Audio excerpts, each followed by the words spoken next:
Welcome back to the Fallen Ford Studios. Back in the 75 Ford F-250 Highboy. Shotgun seat. Got my good old friend Micah Howard, the Southern Ghost. Howdy. Welcome. Thanks for having me. Man, you have been there since the very beginning of my songwriting days.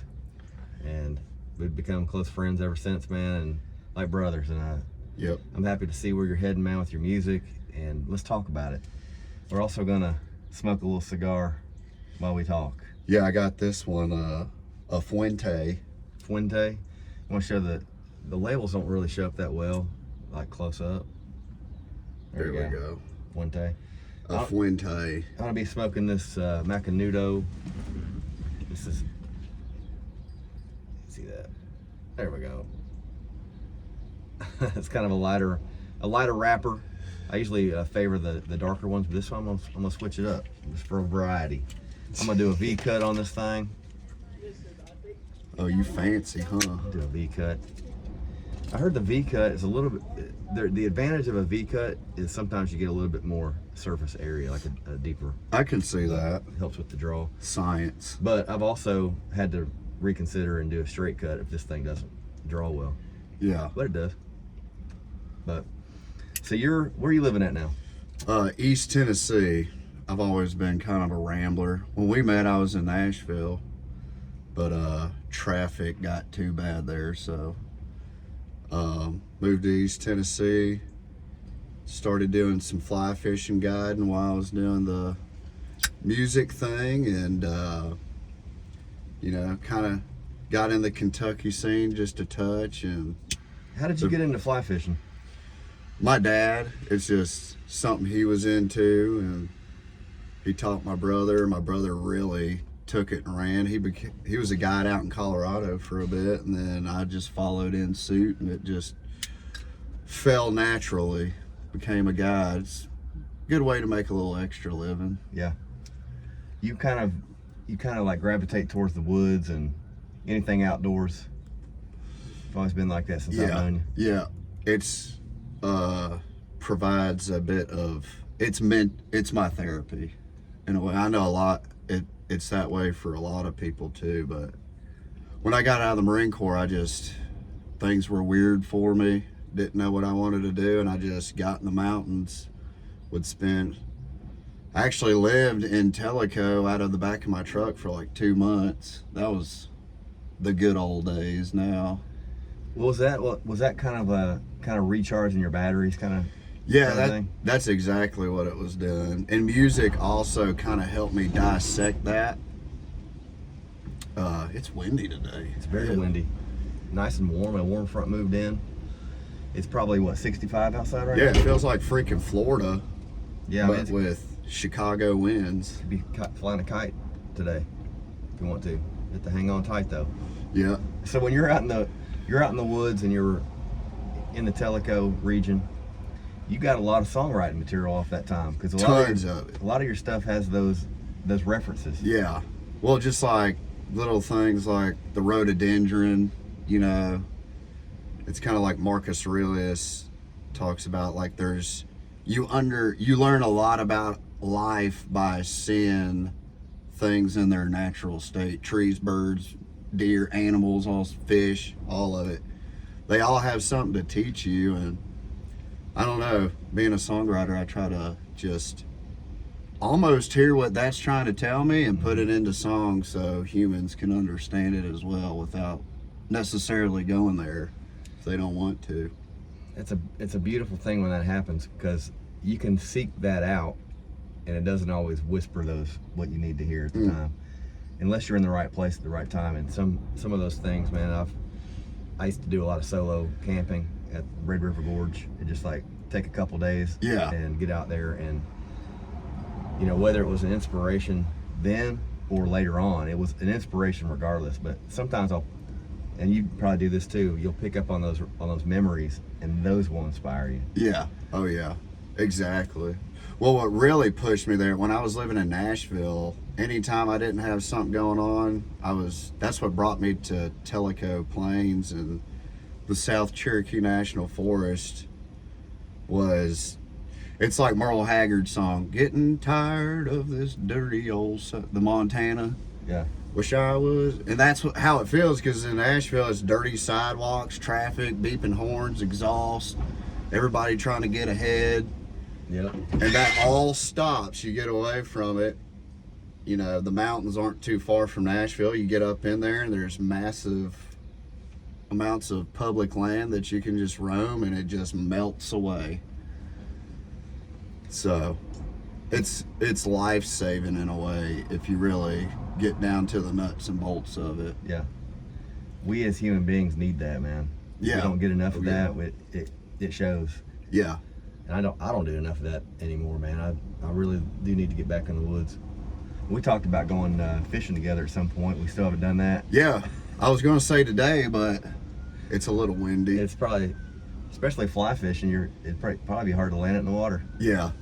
Yeah, you got to have, this is too strong. You'll be tangling up and getting hung up and pissed off. What are some of your things you got going on? I know you're back in the studio working on some new music. Yeah, we just cut a single with Peter Keys from Lynyrd Skynrd, and It's badass, by the way. he produced it too. Thank you, man. He produced it, and I tell you what, like, they say don't meet your heroes, but I'm glad I met him, because I've learned, just the mere fact of what I've learned from him in that short session is priceless. Like, just, you know, cutting some things out of a song, and then vocally getting some things out of me. He just knew how to pull it out. It's crazy to have that kind of wisdom at your disposal. And yeah, it was awesome. I'm really excited for it. The song is Call Me. It's based off of Stuart Harris, who I met in Nashville, who wrote Waylon Jennings' last #1 hit, Rose in Paradise. But the sad story about a lot of songwriters is you know who sang it, but you don't know who wrote it. Yeah. And honestly, it was a bit of a sad story, his ending, and the song is based off of a story he told me where the love of his life lived in Atlanta. He'd go see her. He wanted to settle down with her. She didn't want to do that because he was a road dog, gigging all over the country and really the world at that time. And she said she didn't want to live that life, so she married a doctor out of Buckhead, Georgia. But she'd have an hour commute from Buckhead to Atlanta working there, and every day on her ride home, she'd give him a call. And I just thought that was like, what is that? That's really cool. I've had some people say, that's, what is it, emotional cheating in a way, but And I thought it's called Call Me, isn't it? Call me, yeah. So it's just, you can call me. And that's kind of like a comfort thing, I think. Like, we all can relate to that. You can't have the whole thing, but you can call me if you need. Exactly. There it is. Precisely that. And you know, like, shout out to her, whoever she is too, because she knew what she could handle and what she couldn't. And it's important to do that in a relationship. Exactly. Big time. Especially, you know, with musicians, we have a lot of late nights. We have a lot of long stretches on the road where we're just like in crazy hotel rooms and not a whole lot going on. Yeah. And sometimes it seems more glamorous than it is, but ultimately it's a challenge for any kind of relationship. Yeah. To have that fortitude to be like, you know what, I love you, but I can't get into this right now because I know where it's going to end up for me. Oh yeah. Well, you see a lot of like guys, hard hitters up there, they either don't have kids or are just having kids. So if you got kids and you're starting from the bottom up there, that's another challenge within itself. But it's a hard game, and we've been doing it for a minute now, and you have your highs and you have your freaking lows of lows. You know, it kind of gets depressing sometimes, but and you're going to have regrets. Awesome. You're going to Always. have, like, and that's part of the premise of the show, you know, falling forward. We're going to have downtime. And by downtime, I mean things that, like, we really mess up. And, you know, we fail. We try something, we fail at it, and learning those lessons along the way. And as a singer-songwriter that hits the road, we have a lot of those failures and things that we wish we'd probably done differently. But ultimately, isn't it our path? Yeah. Well, everyone has a different path. You know, I see some people getting jealous. We were talking about that earlier. Jealousy is kind of a thing in this business, but and I think you get people. The jealousy thing comes from, you know, why are they doing that? But you have to think like that's their path. Everyone has the music business is a lot like golf. It's anybody's game. Yeah. If you put in the work, you have the skill, you can do it. And you're not going to come up like Tyler Childers or Stapleton did. Your story's going to be different. That's the beauty of it, is you're writing your own book as you do this, Mm-hmm. you know? And you wouldn't want to have a cookie cutter experience like, you know, like somebody's exact experience. You want to have, you know, years from now when you look back on your path and say like, I put the work in from the ground level. I did the promotion. I was my own manager. You know, I negotiated all these things, and that's something to be proud of later on. When something does start working out and you have a team that kind of helps you, Yeah. and it's like you've had the, you know, it's like doing your own garden. You could hire somebody to put a garden in your backyard. Yeah. But you get more satisfaction out of tilling the ground up, planting the seed, taking care of it, Exactly. watching it grow. Exactly. It's the process. Yeah. Enjoying the process of something.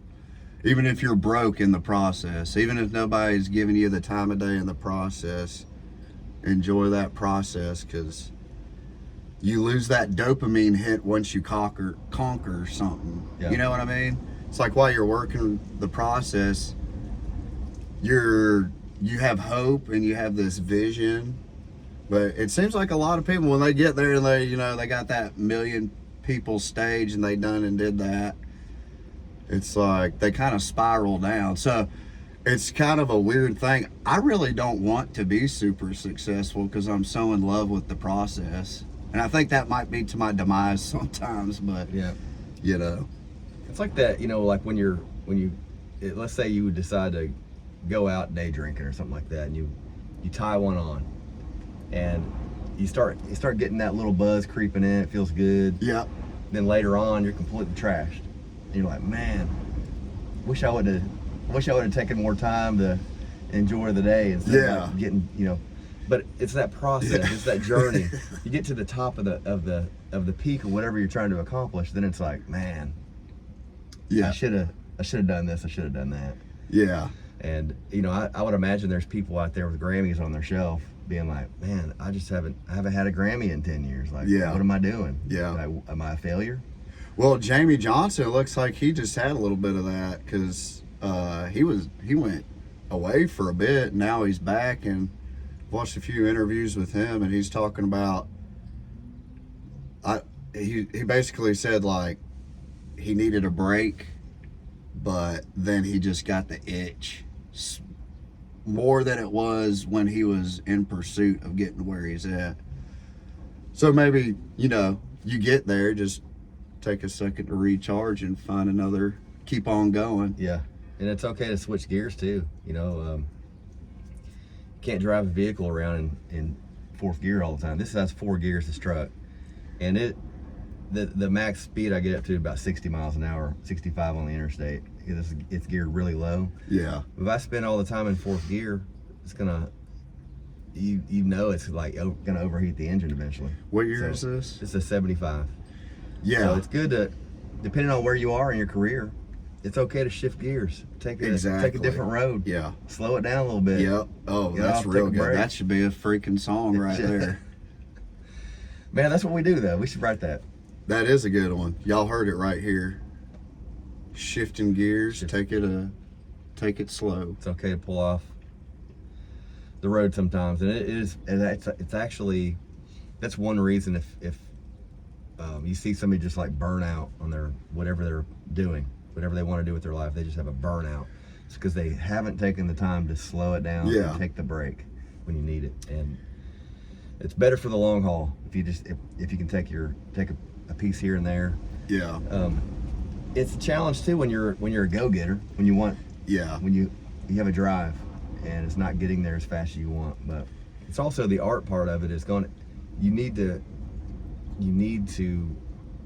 do your art in a digestible way. If you eat the meal all at one time, it's going to make you sick. Yeah. Really, man. See, that's why I like writing songs with you. You just have these little freaking analogies that. That's how I think about stuff, man. So let's talk about Green Empire. We had Micah and I were in Nashville back in the day, and we were there. I was there because I had a demo that I was gonna do, like a scratch vocal on a demo, and I was meeting the girl that I had written it with, and we were meeting in the songwriter's room in ASCAP. She was late, and we were in the room together, and you pick up your guitar and you're like, man, check this riff out. Yeah. And it was like, I could tell you dug it too. I'm like, I need to show Lance. I was like, man, and it just, everything started clicking away. Came up with some words. We came up with, I think, the first verse while we were sitting in that room. Yeah. Well, you started talking, you hit it good. I mean, it sounds like an intro to a show or a movie, something Appalachian based, or I don't know, swamp, something. But yeah, the Ozarks show is really kind of just pulling from that just a touch, the vibe of that. That made that song. When I wrote those first couple lines on my phone, and I didn't know what they were gonna do, it ended up being like the great opening line was like, "You're a hard woman, I'm a hard man." Yeah. You know, it's like I was thinking about those two, the couple that kind of ran the drug world out there in Ozark. Yep, yep.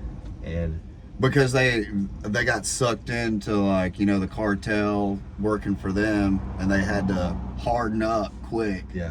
Same thing with Green Empire. It's this white trash couple that, for whatever reason, the hardships of running illegal stuff made them hard, and sounds like we're talking about boners.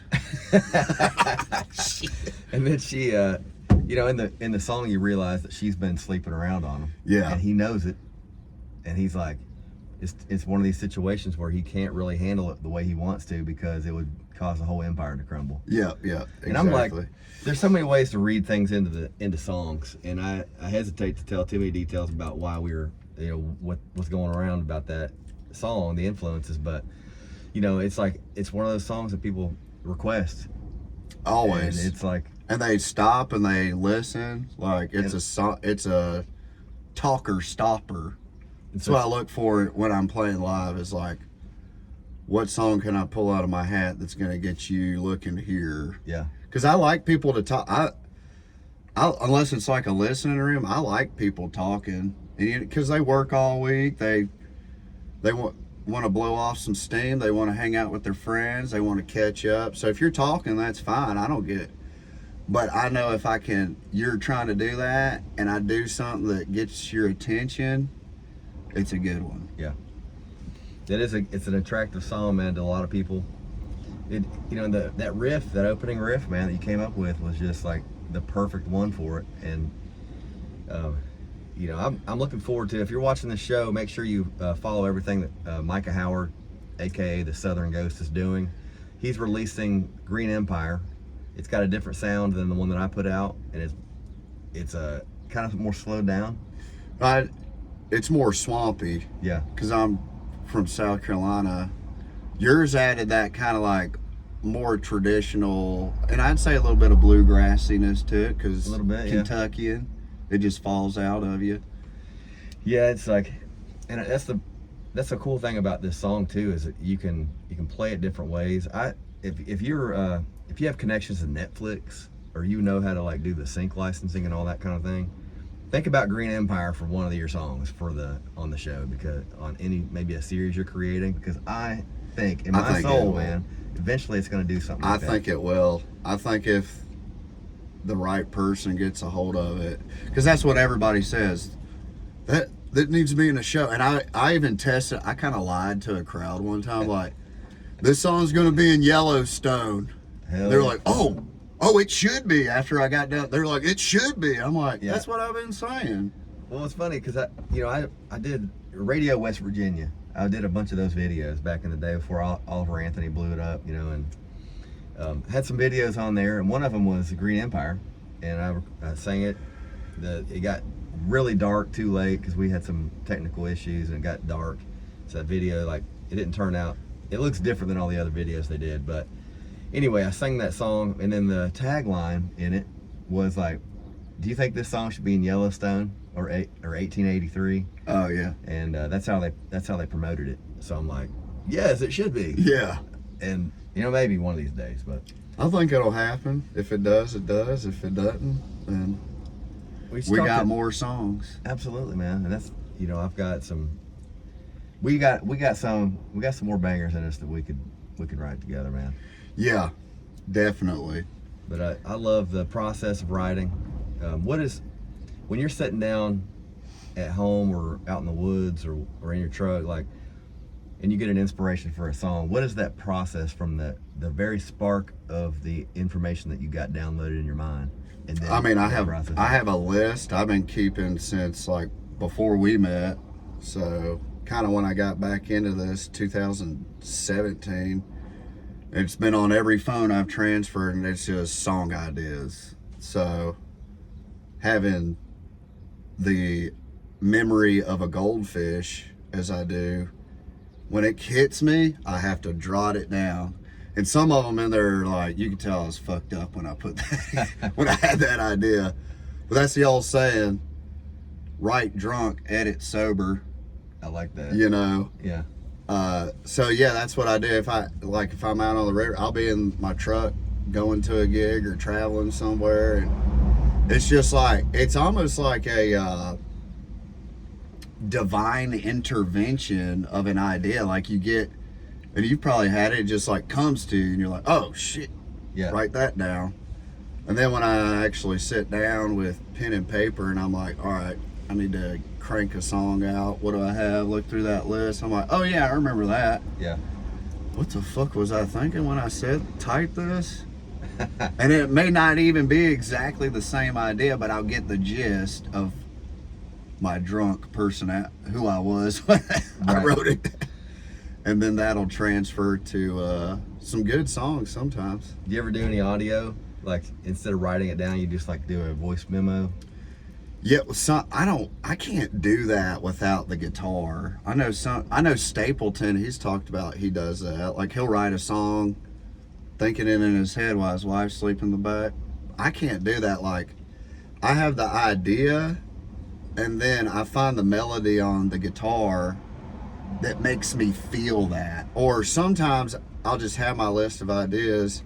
I'll come up, when we made Green Empire, I'll come up with a riff. I'm like, I need to hang on to that. Yeah. I will record that. And then when I go to write the song, I basically say, what does this melody remind me of? What does this chord orchestration make me feel like? And I try to put my mind in a movie. And then if I just can't come up with something, I'll look at that list and pull it out. That's a really good concept, man. Put your mind in a movie. I hadn't thought about that. That's a really good way to write. Well, that's what songs are. They're 3-minute audio movies. Yeah. And you can create a character in your head based on a melody. Yeah. Okay, this sounds like down and dirty, man. This riff right here sounds like grungy, or so. What is that person like in the song? Yeah. And that first line sometimes here's what he's like, or here's what she said, or here's those, and that's the beginning. But a lot of it is you're the character, and we're all, whatever, people say we're divided as a country, but really when you talk to people in bars, it don't matter who they are, they're having the same thoughts as you, and they're all having their own struggles that they can relate to your own. So if you're the main, what do I feel about this subject? And then you're gonna find a lot of people who relate to that, and that's the beauty of music. Is that's a badass chord. There's the only way to get inside someone's head and extort their emotions and make it personal for them, it's their own song, is song and melody. Yeah. I think melody is highly overlooked because honestly, I have a weird music brain. When I first got to Nashville, I struggled to remember lyrics because when I listen to a song, I don't really listen to lyrics. I'll listen to lines and hooks, but I'm mostly listening to the melody. That's why I'm kind of a big Radiohead fan, because you can't understand what Tom York is saying, but their use of minors and his vocals and how he undulates those minors, that's what connects with me. That's what puts me in like a state of, it makes me feel this way. Yeah. And then the words are just a secondary part of that. I love it. I don't know, it's weird. Yeah, and when you get a chord change that you weren't expecting, sometimes that can do something to your mind where it's like, oh. Yeah, exactly. Like bridges are powerful. Yeah. You know what I mean? If you do that's why I like Radiohead, because they do bridges and minors, which a lot of bridges in country are majors, but I guess that whole grunge era really tapped into the use of minors. Mm-hmm. And I think blending that up is pretty cool too. I think that's why a lot of my songs go from, my bridges are A minor to E minor. Mine too. To G to D. Yeah. Most of my bridges are like that because, and it may have been subconsciously through that grunge influence that I had through the years, man. Your song, Golden Hour. Golden Hour. Yeah, that song that's got some good minor usage in it. That one's powerful. That one will be out once I get it where I want it in about, I think, March of this year. So about a hell month yeah. or so. I'm excited for you to get that one out. There was something you said that I wanted to get back to about, the melody and how it makes you feel, more so than the lyrics. Yeah. If you had to put, let's say you have melody and lyrics and you have a fishing pole and bait, which two go together? Like the melody, is it the fishing pole or is it the bait? Is the lyrics the fishing pole or are lyrics the bait?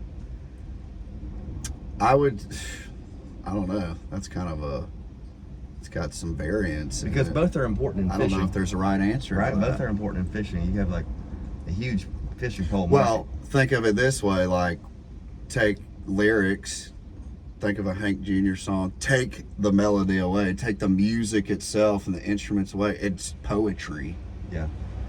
So you can still catch something without a pole.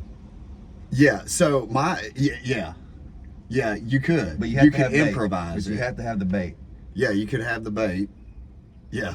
So I don't know, man. It could go either way. Like, is it a song by song basis? Like, which is more important, like the melody or the lyrics? I would say within music, the melody is, because you could get rid of the lyrics and you still have the music. Yeah. But the beauty of this genre of like alt country, alternative, it's the beauty is that is the words are what people crave also. Plus you got a lot of music nerds in this who are very fine-tuned to melodies as well and how those manipulate your emotions. So that's why I love this genre, because it's colliding those two better than I think it's ever been. Yeah. To be honest. It's an interesting combination of things that came together all at the same time. How other way can you mix like bluegrass with grunge, with pop, with heavy metal? Like all those influences come in together, and you have a creation called Americana. Yeah. It's like, yeah. And how do you see Americana playing out in the next 10 years? Yeah, well, I mean, it's on the rise. You still have the big labels trying to sneak in like Beyonce and stuff, but I think it's such a big movement. It's moving itself. It can't be stopped. I think it's going to continue for a while. We're kind of in like I'd say right now with this Americana movement, we're kind of in where, 70s rock was like, classic rock was like a new thing, or grunge itself. It was short-lived, but you still listen, like Skynrd. Everybody knows Skynrd because that movement was so huge. Everybody knows Clapton, the British invasion that came along with that. And I mean, look at it, like you're going to the UK and stuff, they're loving it over there, and you're seeing a lot of artists come out of Europe So it's kind of the same ordeal as the classic rock movement in the 60s and 70s. And I really think the reason it's coming back is because in rock and country, we've gotten away from the blues progression. That's died. Like butt rock in the early 2000s, no blues progression. Like Creed, no blues progression. And people crave that. It's very powerful. It's created a lot of the music we hear now, but I don't know what happened. We went away with it, but guys like us are bringing it back, I think. It's cool to see that happen, man, and it's a journey, and things will always change up, down the road too. And we that's why it's important to write stuff that how you feel at this moment, and put it to a melody that you feel at this moment. Exactly. And not try to say, I want to sound just like somebody from the 1960s. Yeah. Because your sound is going to have a little bit of that in it. Your sound is going to have a little bit of 80s, 90s. It's like whatever your influences are, it's going to come out naturally without trying to be a cookie cutter of somebody else. Yep. And yeah. So, in conclusion, we're about 31 minutes in, and I have a hard time uploading this thing and being like. Well, there's a nasty storm blowing in. It looks like. Well, in conclusion, before the truck flips over, what are some words of advice to yourself 10 years ago that you now would give to yourself 10 years ago to say something constructive to yourself back in the day that would help you at this point in your life and to an up and comer with music? Regarding music, yeah. Oh God, that's a good one. Or life in general. It's good. It just maybe some. I'll say essentially, like, we got some up and comers going to watch the show. Yeah. And I like to give a little bit of advice to them so they don't have to like. I still consider myself, and I'm still an up and comer. I think everybody is at different levels. Yeah. But let's say like a young, 18-year-old that's out there trying to make things happen. Yeah. What's some words of advice that you'd give? I'd say find the sound and really look to brand yourself, because that's what you are as an artist. It's just like, I don't want to say any business because it's a little different, but finding that brand that that's filling a need that you see that's missing in music.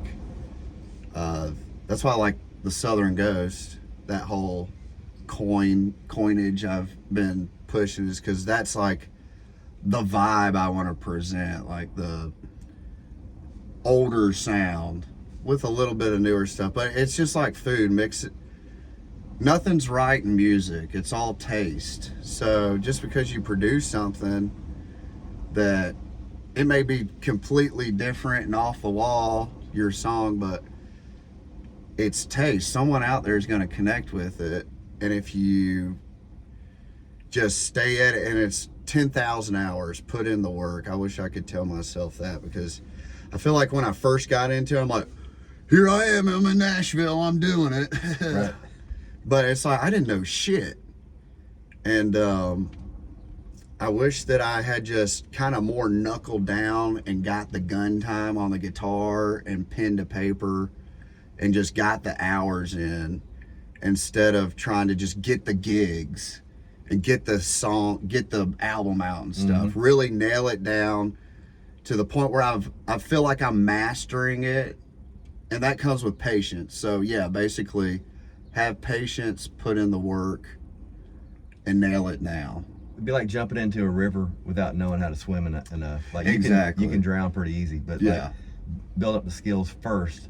Pick out, because the river's always going to be there. Yeah, it'll have highs and lows, but jump in when it's the right time for you. But like, get good at swimming.